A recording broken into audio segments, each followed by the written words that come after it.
संदेश खाली खान में शाहजहां शेख से सीबीआई लगातार पूछताछ कर रही है। सीबीआई पूछताछ के तहत कहां पर लेकर जा सकती है शेख को और क्यों इस पूरे मामले पर राजनीति गर्माती जा रही है, इस रिपोर्ट में देखिए। पश्चिम बंगाल पुलिस बहुत सारे कानूनी हथकंडे के बावजूद भी संदेश खाली का मुख्य आरोपी शेख शाहजहां सीबीआई के शिकंजे में पहुंच ही गया। सीबीआई शेख जहां से पूछताछ कर रही है, उन गुनाहों का जवाब देने की कोशिश कर रही है जो शाहजहां शेख ने किया है। सीबीआई लगातार शाहजहां से पूछताछ कर रही है। पूछताछ के लिए सीबीआई ने 3 सदस्यीय टीम का गठन किया है। सीबीआई हथियारों के फर्जी लाइसेंस के बारे में जांच करेगी। सीबीआई शेख शाहजहां को कुछ स्थानों पर ले जा सकती है। ईडी पर हमले के बारे में शाहजहां से पूछताछ होगी। संदेश खाली में 3 बीजेपी कार्यकर्ताओं की हत्या की भी जांच होगी। सीबीआई शेख शाहजहां को सुरक्षित हिरासत में लेने के लिए दिल्ली या भुवनेश्वर ले जा सकती है। शेख शाहजहां को लेकर बंगाल में सियासत भी गर्म है। टीएमसी ने कहा कि सीबीआई को सभी आरोप साबित करने होंगे। तो एक इंस्टीट्यूशन जो बीजेपी के लिए काम करता है, जिसका कॉम्पिटेंस नहीं है, जिसका इम्पार्शियलिटी नहीं है, जिसका ऑनेस्टी नहीं है, और कोर्ट भी बहुत बार बोला है कि सीबीआई से बहुत अच्छा काम स्टेट एडमिनिस्ट्रेशन करता है, तो इसके ऊपर अब क्या भरोसा करोगे? आखिरी बीजेपी ने कहा कि शेख शाहजहां टीएमसी की आत्मा है। टीएमसी उसे बचाने में लगी हुई है। शाहजहां तृणमूल का आत्मा है, ममता बनर्जी का आत्मा है, शांतनु सेन आत्मा नहीं है, नकड़ है। तृणमूल कांग्रेस ऐसा लोगों को नेता बनाया जो लोग गुंडा है, रेपिस्ट है, जो लोग देश का सामान विदेश में पाचार करते हैं और साथ साथ जो गुंडागर्दी करके तृणमूल को जिताने का जिम्मेदारी लेते हैं। एनआईए ने बेंगलुरु ब्लास्ट के मामले में बड़ा खुलासा किया है। ब्लास्ट के संदिग्ध को बेल्लारी के बस स्टैंड पर देखा गया है।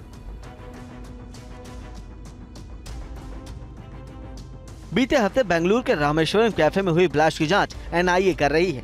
धमाके वाले दिन ही इस ब्लास्ट के संदिग्ध के बारे में जानकारी सामने आ गई थी। एनआईए की ओर से संदिग्ध युवक की तस्वीर भी जारी कर दी गई है और इसके बारे में जानकारी देने वालों के लिए इनाम का भी ऐलान कर दिया गया है। इस बीच अब ब्लास्ट के संदिग्ध को लेकर एक बड़ा खुलासा हुआ है।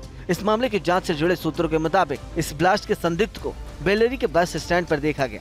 अब एनआईए की टीम वहां की सीसीटीवी फुटेज को खंगाल रही है। संदिग्ध को अलग अलग बसों में यात्रा करते पाया गया। और चंडीगढ़ में मेयर बदलते ही नगर निगम दफ्तर में दीवारों पर लगी तस्वीरें हटा दी गई और इसके बाद बीजेपी ने मेयर कुलदीप कुमार पर सवाल उठाए। पूरा विवाद इस रिपोर्ट में देखिए।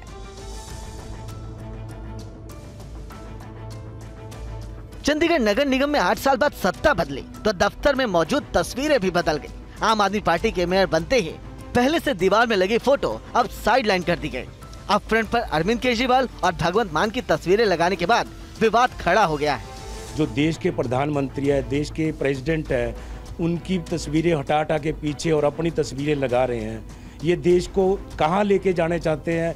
देश को एक तरह खड्डे में फेंकना चाहते। विवाद बढ़ने के बाद महात्मा गांधी की जो तस्वीर साइड में लगाई गई थी उसे वापस पीछे ठीक उसी जगह लगा दी गई। मैंने हटाई कहाँ, साइड में थोड़ी लगी है, वो बिल्कुल मेरे सामने ही तो है। ये पीछे इसलिए लगी हैं क्योंकि जैसे हमारी पार्टी का एक आइडल होता है तो आइडल को फॉलो करना पड़ता है। हम महात्मा गांधी जी को फॉलो करते हैं। कुर्सी के ठीक पीछे दीवार पर राष्ट्रपिता महात्मा गांधी, राष्ट्रपति द्रौपदी मुर्मू, प्रधानमंत्री नरेंद्र मोदी और पंजाब के गवर्नर और चंडीगढ़ के प्रशासक बनवारी लाल पुरोहित और चंडीगढ़ की सांसद किरण खेर की तस्वीरें लगी होती थी, लेकिन अब इन तस्वीरों को हटा दिया गया है। अयोध्या में राम मंदिर निर्माण के दूसरे चरण का कार्य तेजी से जारी है। इस दौरान लाखों भक्त रामलला के दर्शन के लिए अयोध्या पहुंच रहे हैं। श्री राम जन्मभूमि मंदिर निर्माण कार्य पूरी क्षमता के साथ जारी है। मंदिर के निर्माण कार्य और राम भक्तों के दर्शन के बीच इस तरह तालमेल बैठाया गया है जिससे दोनों काम बाधित ना हो। बताया जा रहा है कि श्री राम मंदिर का निर्माण कार्य अपनी तय समय से अंदर पूरा हो सकता है। श्री राम जन्मभूमि मंदिर का निर्माण कार्य 3 चरणों में पूरा होना है। इस समय 1500 कामगारों को लगाया गया है और काम में तेजी लाने के लिए अतिरिक्त मजदूरों को जल्द ही तैनात किया जाएगा। संपूर्ण मंदिर का जो ऊपर का भाग है वो धीरे धीरे स्टेप बाय स्टेप जो है प्रारंभ हो गया है। अमेरिकी कोस्ट गार्ड का जहाज बर्थोल्फ भारतीय तटरक्षक बल के साथ संयुक्त अभ्यास के लिए पोर्ट ब्लेयर पहुंचा। दोनों देश 9 और 10 मार्च को अभ्यास करेंगे। इंडियन कोस्ट गार्ड और अमेरिकी कोस्ट गार्ड के बीच द्विपक्षीय सहयोग को बढ़ाने को लेकर अहम कदम उठाया गया है। यूनाइटेड स्टेट कोस्ट गार्ड का जहाज बर्थेफ इंडियन कोस्ट गार्ड के साथ ज्वाइंट एक्सरसाइज के लिए गुरुवार को पोर्ट ब्लेयर पहुंचा। दोनों देश 9 और 10 मार्च को पोर्ट ब्लेयर के तट पर सी डिफेंडर्स 2024 के नाम से संयुक्त अभ्यास करेंगे।